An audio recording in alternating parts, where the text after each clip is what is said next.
Zee 24 तास एक पाऊल पुढे।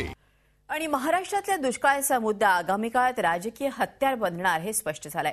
दुष्काळाची सर्वाधिक झळ पोहोचत असलेल्या मराठवाड्यात उद्धव ठाकरे यांनी आपली सभा गाजवली। 2 लाखांच्या आसपास गर्दी जमवून शिवसेनेनं आपली ताकद दाखवून दिली आहे। दुष्काळाबाबत उद्धव यांनी सरकारवर तोफ डागली। मी माझ्या पक्षप्रमुख पदाची कारकीर्द सुरू करताना या आई जगदंबेच्या विराट स्वरूपासमोर आणि शंकराच्या तिसऱ्या नेत्रासमोर मी नतमस्तक होत आहे।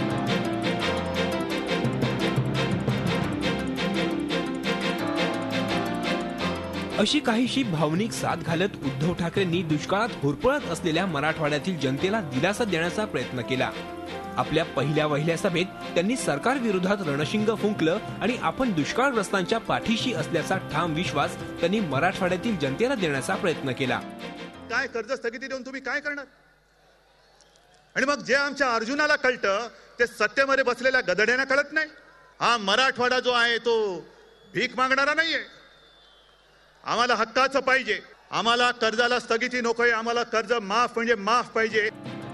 दुष्काळावर बोलताना त्यांनी विरोधकांचीही चांगलीच खरडपट्टी काढली। आबा बाबा आणि दादांपासून सर्वांवर घणाघाती टीका करीत दुष्काळ निवारणात सरकार अपयशी ठरल्याचा टोला त्यांनी सरकारला लगावला। शेतकऱ्यांच्या दयनीय अवस्थेपासून तर थेट सरकारच्या कारभारावरही त्यांनी सडकून टीका केली। सगळे दादा आहेत, आबा आहेत, बाबा आहेत। पृथ्वीराजना बाबा म्हणतात, आर पाटलांना आबा म्हणतात, कोणाला दादा म्हणतात। पण दादा आबा बाबा या शब्दाला लायकी असणारी माणसं आहेत का हे मी तुम्हाला विचारतो। आहे लायकी? यांची घालमेल चाललेली आहे सगळी, ती महाराष्ट्र लुटण्यासाठी चाललेली आहे। पहिल्या सभेत त्यांनी दुष्काळग्रस्तांना साथ घालण्याचा पुरेपूर प्रयत्न केला। बाळासाहेबांच्या शैलीत बोलण्याचा प्रयत्न मी करीत नाही, मात्र पीडितांची व्यथा समजून घेण्यात कमी पडणार नाही असं सांगत दुष्काळग्रस्तांच्या हृदयात हात घालण्यास ते काही प्रमाणात यशस्वी ठरले। या सभेसाठी संपूर्ण मराठवाड्यातून जनतेने गर्दी केली होती, त्यामुळे शिवसेना ही सभा ऐतिहासिक करण्यात नक्कीच यशस्वी ठरली आहे। झी 24 साठी दिनेश दुखंडे आणि विशाल करोळे, जालना।